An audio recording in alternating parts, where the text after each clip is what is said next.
The Girl at the Ironing Board is not a bad cartoon. This is a Warner Brothers cartoon from 1934. This is directed by Freleng and written by Tom Armstrong, with a voice cast including Andy Andrews and the Rhythmettes. And the title actually refers to a song that's in this, and the song is not one that I'd heard of. I rather liked it, it's pretty good. And we start off with watching these workers in a laundrette, and I kind of thought that's what it was about, as I didn't look at the description before watching this.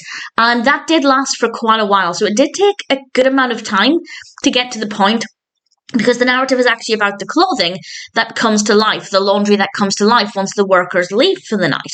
And then the rest of the cartoon, I'd say probably at least 2/3 of it, to be fair, is all about the clothing, and the clothing actually takes the shape of a person.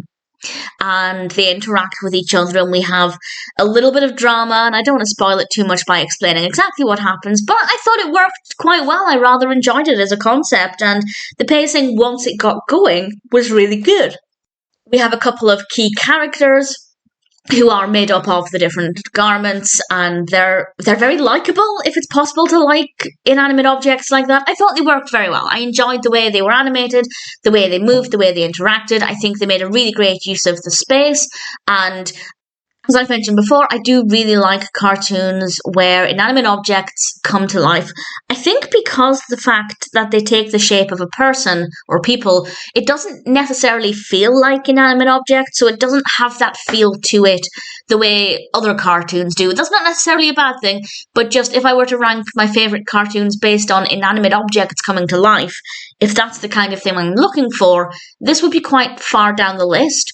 But as an animation on its own, as a cartoon in its own right, it's pretty decent. The characters are well established, they're well written, they're well animated, the music is pretty good.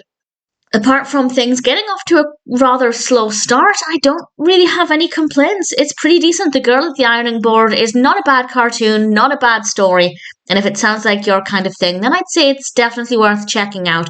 I doubt I'd ever watch it a second time, but as a one-time watch, I rather enjoyed it.